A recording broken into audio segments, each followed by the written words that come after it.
Hi, I'm Charles with Anycap. We're almost at 70,000 subscribers, so please consider subscribing. Thank you. The story begins by showing an injured woman avoiding some men as she sings Twinkle Twinkle Little Star to her baby. She leaves the child with someone who invites her into her home as she claims to have to get him medicine. However, she never returns and we see that 18 years has passed. A young girl named Lu Xiao begs for some candy as we see that she is asking the grown-up version of the baby since we see that he wears the same walnut necklace. His name is Shu and he explains that they need to save money. The girl dramatically claims that he has changed, so he gives in, asking that she stop watching soap operas. He overhears people talk about someone that had emitted blue light from their hands and another that was able to lift 4,000 pounds. He explains that there has been lots of news recently about people being able to do superhuman things, and some people are claiming them to be superpowers. The two attempt to watch a show at the festival, but he isn't able to carry her for long, so they make their way to the front of the crowd where Shu has a strange vision. As they watch the show, he begins to wonder if the performer is using some kind of trick to control the flames, or perhaps he has developed superpowers. Afterwards, Lu Xiao would like to go backstage in the hopes of being taught the tricks so that they can make some money. Shu says it's a bad idea, but hesitates for a moment and realizes it might actually be a great idea. There, they witness as the performer is put to sleep, and once they are found, they claim that they simply got lost looking for the bathroom. The men claim to be police and are simply taking the performer into custody for not having permission to do a show there. Shu thinks how that is definitely a lie but doesn't say anything as the men let him leave. Outside, a man sees that he came out from backstage and would like to know what Shu saw.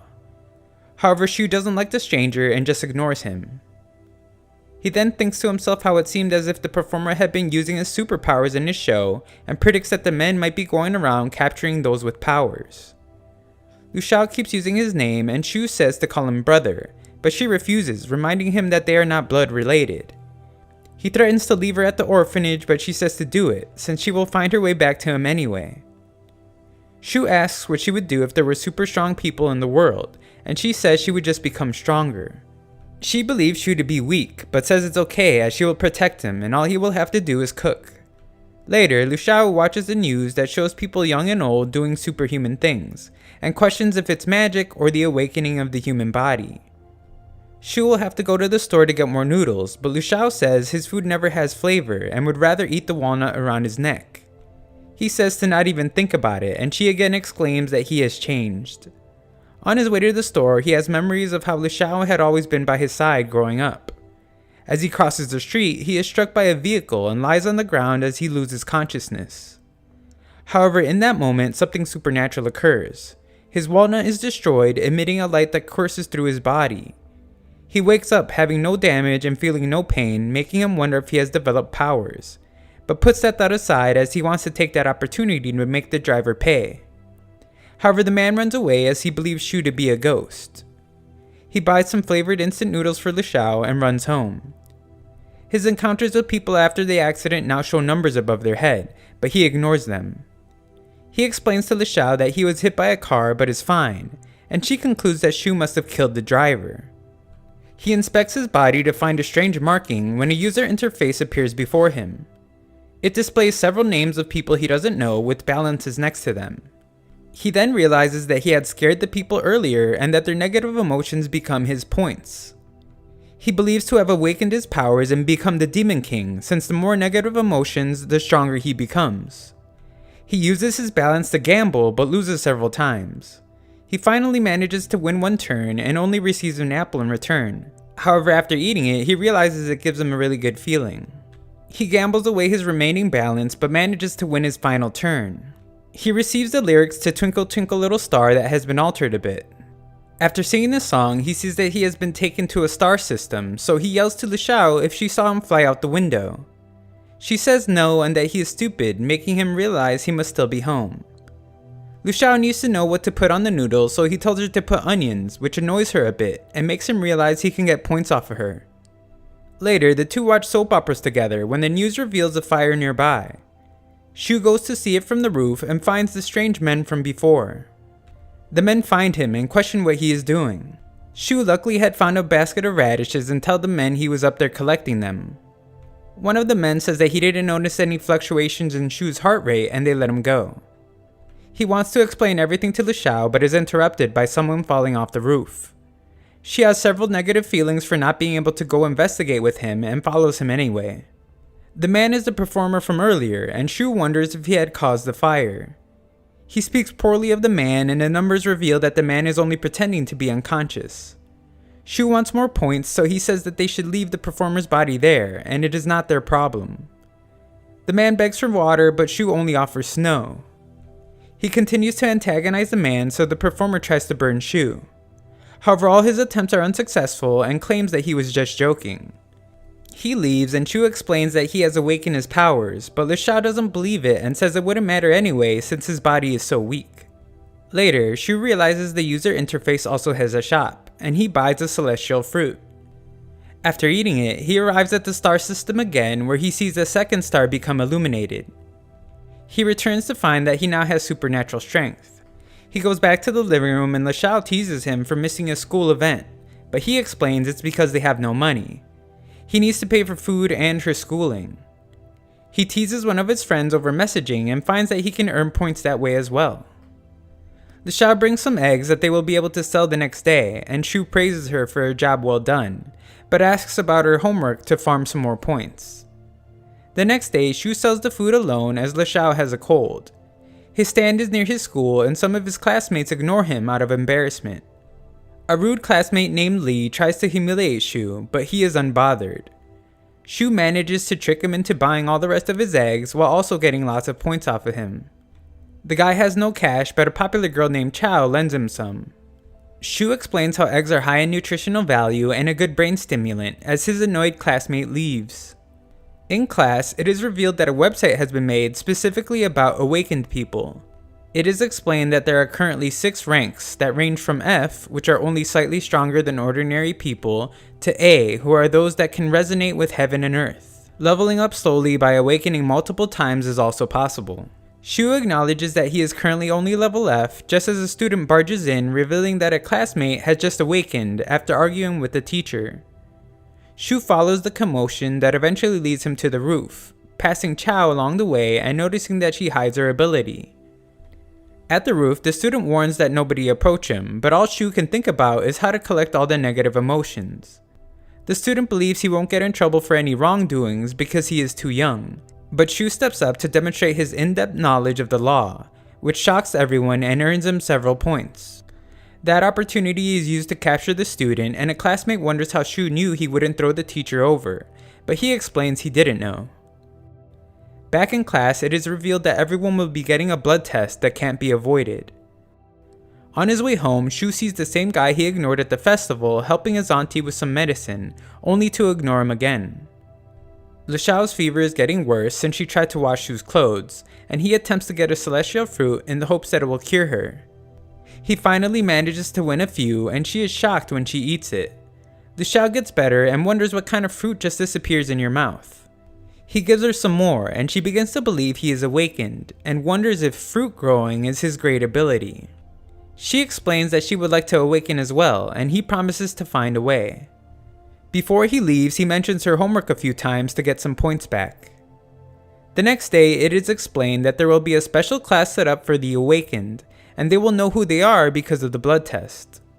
Shu's classmates mock him as they are confident he is not an awakened since he appears to be so weak. All the students are then introduced to the teacher of the special class named Mr. Fei. The students of the special class are then revealed one by one, and everyone is shocked when Shu's name is called. We are then shown a dispute far away over some ruins. It is between a man and someone he refers to as an invader, and their dispute becomes a fight. In class, a new student, Jiang, is introduced, and is seated next to Shu. The class is surprised to find that he is a boy, as he has many feminine features. Later, Shu realizes that his new teacher was one of the mysterious men in black he met before, and wonders what the class's true purpose is. Mr. Fei asks if anyone knows what sodium-potassium alloy is, and calls on Shu, but his answer is embarrassingly bad. Jiang explains that many metals have become a medium for aura transmission, and some people are even able to turn them into weapons. Mr. Fei explains that 17 months ago, the world environment began to change, and people with skills emerged. When sodium-potassium alloy comes into contact with blood, the color that emerges reveals that person's rank. However, he makes it clear that this is only their current level, and how they develop depends on them. Later, the students' ranks are published, and Shu's classmates mock how he is the lowest ranked at rank F. Jiang is amazed at how unaffected Shu is by the insults, as he sends a message making fun of his rude classmates' haircuts. That night, Shu reveals that he only started eating more fruit after the blood test, so the results are definitely worse than how strong he actually is. His user interface reveals that he has reached the maximum amount of fruit he can win with the lottery, and it can only be bought at the shop. He tries the raffle again to find that the new prize is now stinky tofu. LeShao would like for him to get her some pancakes, but several attempts only results in more tofu. Eventually though, something new comes out that affects LeShao, causing her to see a star system of her own, meaning that she has had her first awakening. That night, Shu wonders what the difference between their two star systems is and if there is a connection. He wishes that he would stop getting so much stinky tofu when he comes up with an idea. The next day, Shu admires a man as he practices swordsmanship, and the man offers to teach him, but Shu declines. We then watch as Shu puts his plan into action. He is able to earn money by selling the stinky tofu while also earning points from people smelling its awful stench. The results are great, putting Shu in a great mood and earning plenty of points to buy tons of fruit directly from the shop. After some time, we see that Shu's star system has developed quite a bit, and he is now able to call upon a sword. He recalls how Mr. Fei taught them that there can be anywhere from 3 to 7 stars. Shu explains that he received the sword after breaking through the first star, and wonders what he will get for breaking all 7. At school, the students panic about a recent bank robbery committed by some awakened, and wonder if it will cause problems for other awakened. They discuss the idea of their class forming a group that fights crime. Lee explains that Shu doesn't have to be completely useless, as his father is thinking about hiring a bodyguard. Shu explains that Lee is clearly an unhappy person and is glad he isn't like him. In his special class, Mr. Fei gives each of the students a spirit stone that they are supposed to use to help them practice and report the results. However, after using it, Shu sees that it only makes his star system extremely violent, making it useless, and he wonders how he will tell Mr. Fei. The next morning, the swordsman once again sees that Shu is admiring his technique and asks if he wants to learn, only to find that he is not interested. At lunch, Jiang tells Shu about an organization authorized by the country to gather awakeners. They are divided into the Earth Network, which is for the most common awakeners, and the Heavenly Network, which are for the strongest, that are at least a B rank. There are less than 10 members in the Heavenly Network, the strongest of which is a man named Ting. That night, Shu eavesdrops as he sees that the swordsman next door has a visitor who introduces himself as Ting, and asks to see Master Lee. Master Lee is glad to see members of the Heavenly Network and welcomes Ting inside. Ting explains that the world is at war and asks that Master Lee join him as the last member of the Heavenly Network. Master Lee explains that they have different views and he only wants to spend his twilight years in comfort. Ting says that there are many ruins that have yet to be explored, and if they find more herbs, they will hopefully get them to him in time. Master Lee declines his offer, and Ting hopes that the next time they meet, they will not be enemies. As he leaves, Ting promises to still keep his word about the herbs. Afterwards, Shu explains who that was to LeShao and thinks how it might be a good idea to accept lessons from the swordsman, as it seems he is more powerful than he originally thought. The next morning, Shu expresses interest in learning from Master Lee, but there is one thing taking up all his time. Master Lee is eager to teach, and so he offers up to help any way he can. Shu says he needs help with his sister, and explains not to worry as she is super nice. A grumpy LeShao emerges from the house, and Shu explains that Master Lee will look after her when he is not around, and help with her studies. Thanks for watching part 1. If this video gets 10,000 likes, I will know you like the anime and will make a part 2.